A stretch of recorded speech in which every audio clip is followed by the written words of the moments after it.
Hello, my name is David Sage, and this is the first recording that I'm making as a part of hopefully writing my book about my life, which is a bit of a strange concept, really. People have often said to me that David, you've got a really powerful story. You should really share it. And do you know what? It's a really odd concept to accept and understand, and I think sometimes that's harder to with my Asperger's because I don't necessarily always see what people see in me, but really that's that's here nor there. But uh, I'm very lovingly being brought around to the idea of doing it, and that's been by my guides and through my spiritual awakening, and really by reading other people's books that have really lifted me at times that I felt really down or lost in my disability or my condition, my illness, and needing hope. That there are solutions out there that are not the mainstream medical approach. Take medications and surgical intervention, and one of those which was really powerful in my life was the Horse Boy and Tuesday with Murray. And Tuesday with Murray was one that really changed my outlook on illness. And it was such a powerful statement that he wrote that as he was learning to die, he was learning to live, and that hit such a chord within in my inner being, and I was like, dude, yeah, because everything gets reprioritized, reshaped, and restructured. Your whole way that you view the life and view people around you suddenly becomes transformed because you see what everyone's doing around you as really fake. If I'm honest, it's an odd word to call it, but it's like non-real because you're at a point where or different points in my life where I've been told you won't live past or you're 6 or 7, or you'd be lucky if you saw your 11th birthday. And well, David's had his 11th birthday. It's probably starting to hit puberty now, so this is really where it could get tricky. So if we get past 12, 13, then we need to be looking at 15, 16, and we'd be very surprised if David lives to see his 18th birthday. The insanity of being of hearing these things and growing up, really. So why am I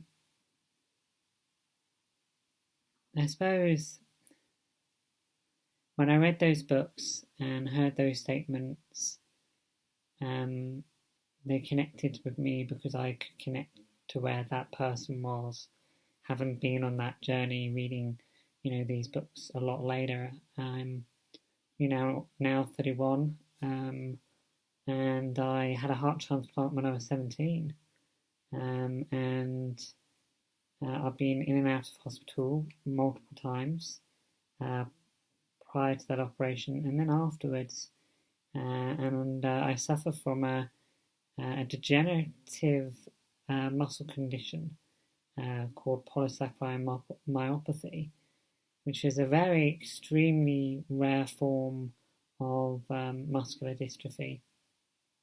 And without giving it all the bits and bobs away there, through going through a 12-step recovery program for my alcoholism and for my chronic pain and chronic illness, and sharing and talking about my experiences, I started to see the strength, the golden energy and message of people, of other people, of other people's books, and of that value within my own story, that value of being able to share a message on a greater scale, so that maybe if a parent or a young man or a young woman, or even somebody who's gone through the process and has got to that point where they're reflecting back and trying to make meaning of why has this happened, why have I gone through all of this, that they might be led to finding this book, or books maybe. Got a feeling there could be more than one book, but we'll see. So I've been starting to work with the idea of creating a multimedia textual way of to the editors to get to know me a bit, with some sections that some questions, some sections, some memories that I remember from that period of time, and to try and bring it into some form of a script for a book that would help others, because I feel there is a need for people to see and experience hope, and how hope grows, and how hope grows from the love and kindness of other people into helping me journey through my life so far, and how that I was brought up in a very strong Church of England household, with my father being a priest, and my mum being an RE teacher,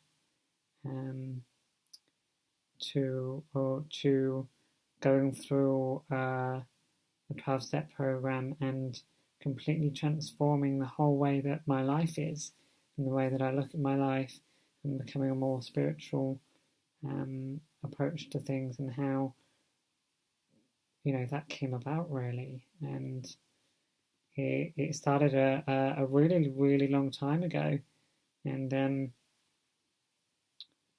one of the sections that I'm about to sit in right now is about one of the questions, one of the sections, one of my memories is about when did I first know that I was different, and it's a very strong memory because I can recall my dad in that, and I'm going to write about that next. But what I actually was going to share with you before doing that bit of dialogue before was one of the questions I was first asked, and most recently, was in an interview for a secondary school, and combination for a different job of going and sharing my experiences really, of being disabled and going to special education, and some of the immense miracles and exciting experiences. And that question was, David, were you frightened to die? And I didn't know that the question was coming, and I was really taken aback by it. I'm sat here now. I'm going to share this with you, and it's strange because I can see where I'm sat in that room, looking at the pupils, but I can also feel myself stood behind myself, looking at me from the back as I'm delivering this bit. And the gentleman that posed a question, and I was like, "Whoa!" And it's a strange one because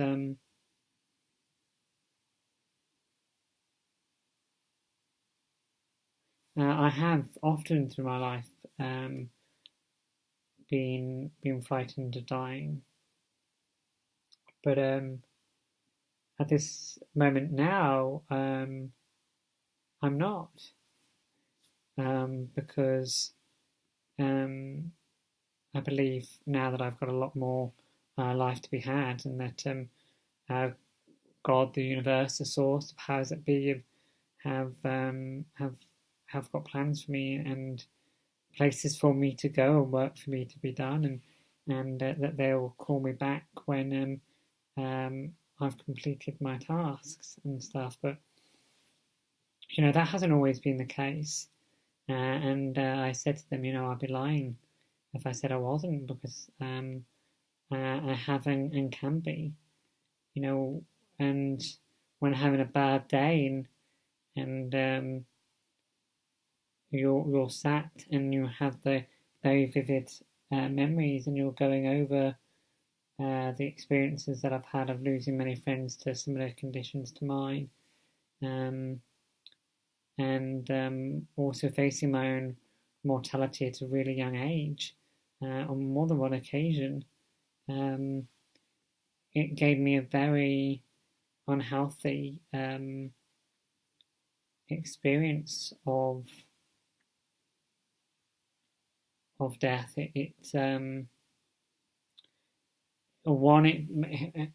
made it very, very normal to lose many friends, to have death and grief as a part of my life. I imagine it would be similar to being in the First World War and losing many comrades, pals on the front line and stuff, because it was quite a normal thing to lose up to 2 or 3 friends within that year. But when it's faced with your own, it's a really complete different ball game, because when you're in those situations, like when I was at hospital, and I'd come out of the ICU and things. It wasn't the reason why I was taken in, but I'm laying in bed on the ward, and I've got the blood pressure of a mouse, and my mum's there on my right side, and she's holding my hand, and I'm being really annoying. She keeps talking to me, and my eyes are closed, and I remember being like, "Oh, I wish you should just shut up." You know what I mean? And I sort of like open one eye, and I like looking around the bed, and I'm like, okay, there's a lot of people here, and I'm really calm. I'm lucid. I'm probably a lot calmer than I am right now, and I'm just holding my mum's hand, and I think how she's agitated, or not chilled as I'm chilled. Everybody else doesn't feel chilled. And I asked Mum. I said, how do I know? How do I know? How do I know when I've died? What will happen? Who will be there? It's powerful. The emotion is really powerful. And she said there will be people there waiting for you, David. You'll be safe. You'll be all right.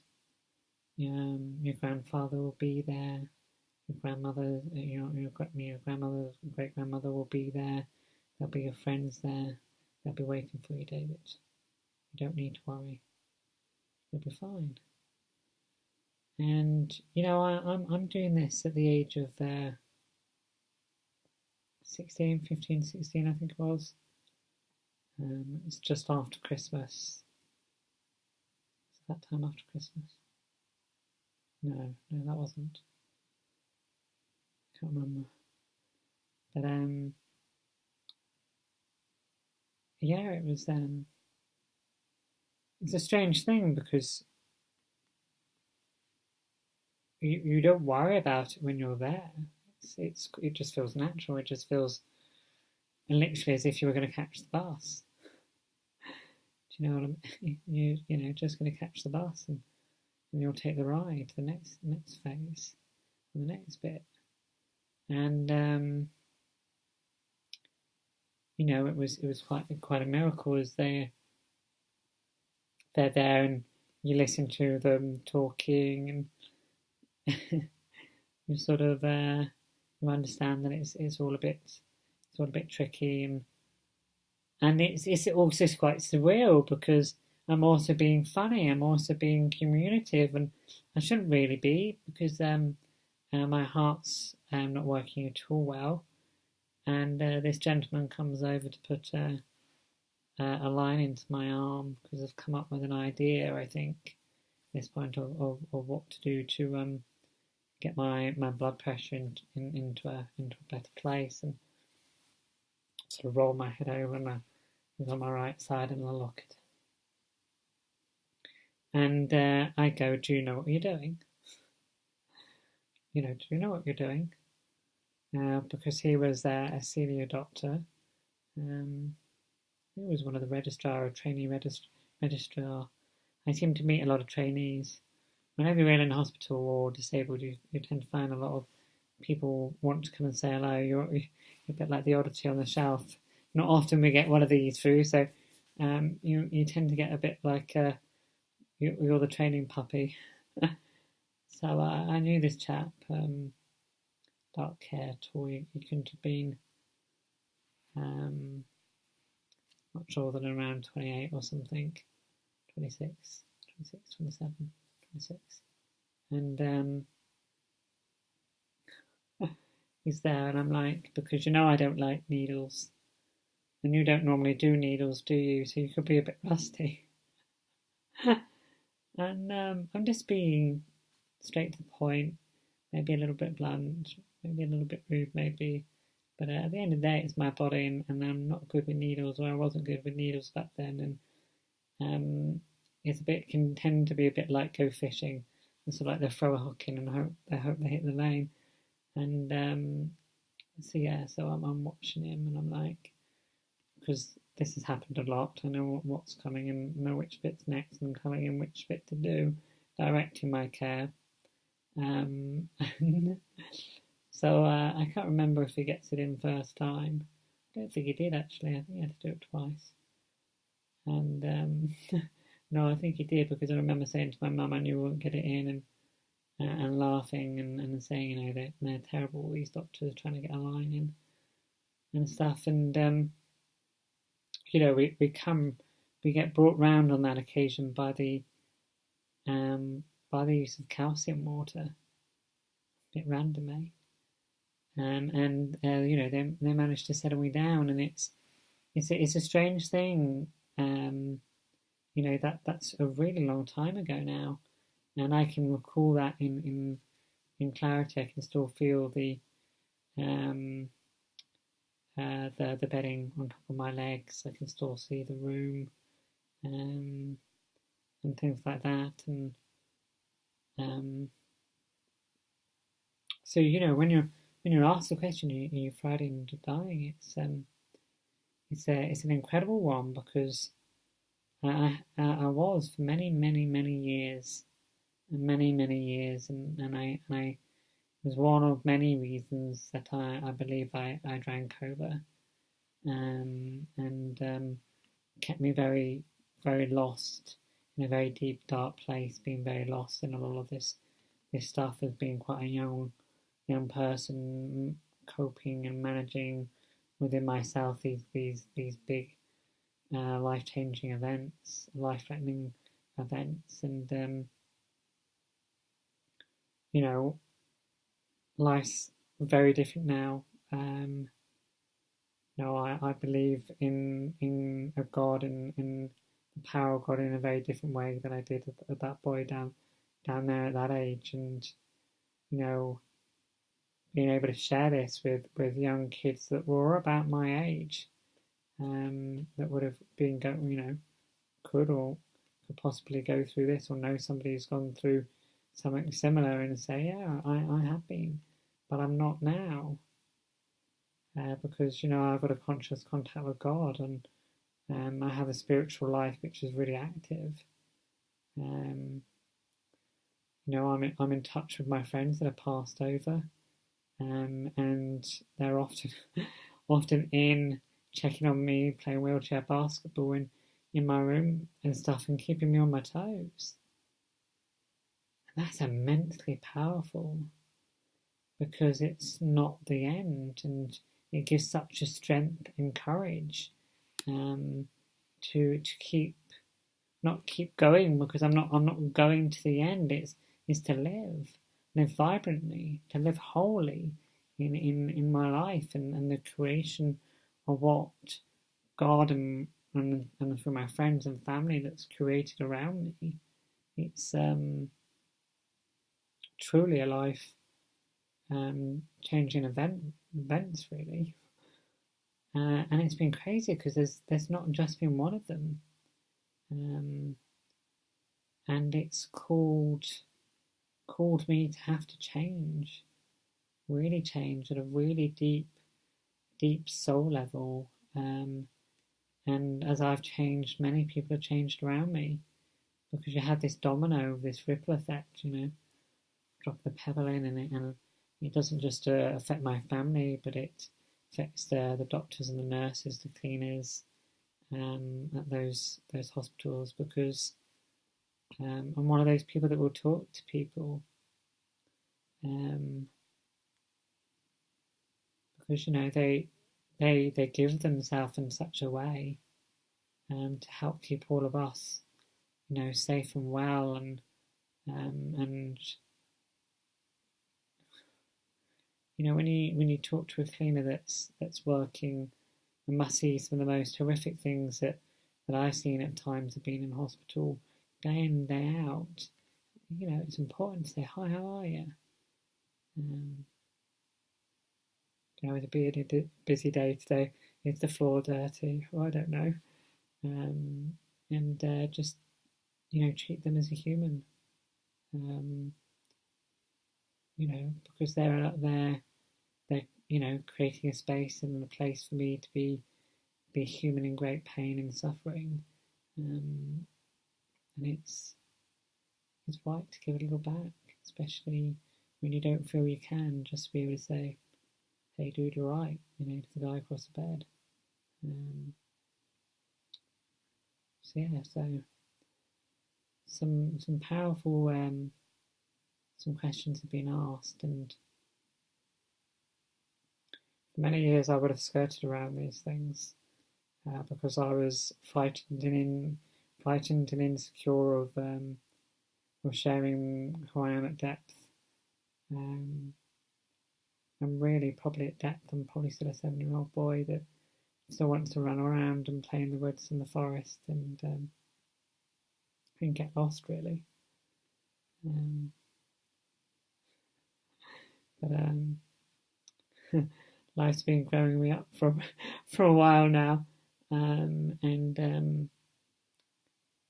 I hope to be able to share some of this and be able to share it for mums and dads, to be hope, to be a light of hope, because we need stories. We need these stories. We need stories to be heard of those who go through insanity, who go through hell, and come out, and not just come out, but come out better, stronger, more alive, and more willing to be a part of a world that a lot of people look at you and go, you shouldn't be doing this. You're the guy in the wheelchair, you shouldn't be doing this. You should be at home. But I'm not that guy. I'm the guy that goes to the Buddhist retreat. I'm the guy that will travel up to Scotland to do his 12 steps. 13 hours on a train. I'm the guy that will go and help a friend out, or because people need to know that there's courage out there, and people are doing it and willing to do it, and willing to do it for strangers, because I would do it for anyone. Like the guy who collapsed on the train due to some drugs, I would have gone through. Because we all need love. We've all been in those dark, tight spots, and it's being those people that have reached into my heart and lifted my heart when I've been in the deepest, darkest despair, that have held me when I was in no place to be able to hold myself. So I suppose I hope by sharing this I get to give credit and credence um, and shine a light on their love, and the compassion of God, really.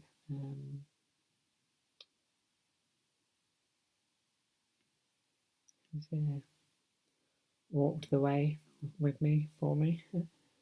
So I suppose I better leave it at that because that's probably a bit long. But yeah, my name's David. I'm 31. I live in the UK. I'm thriving with chronic pain and chronic illness. I'm in recovery from alcoholism for 3.5 years. I'm an autistic male, and I should have died like 7 times, and I'm still here. So yeah, I hope you've enjoyed this first instalment, and you'll get the other bits of text that will go with this, and hopefully, I hope we'll might create a book or something. So yeah, thank you. Take care. God bless, and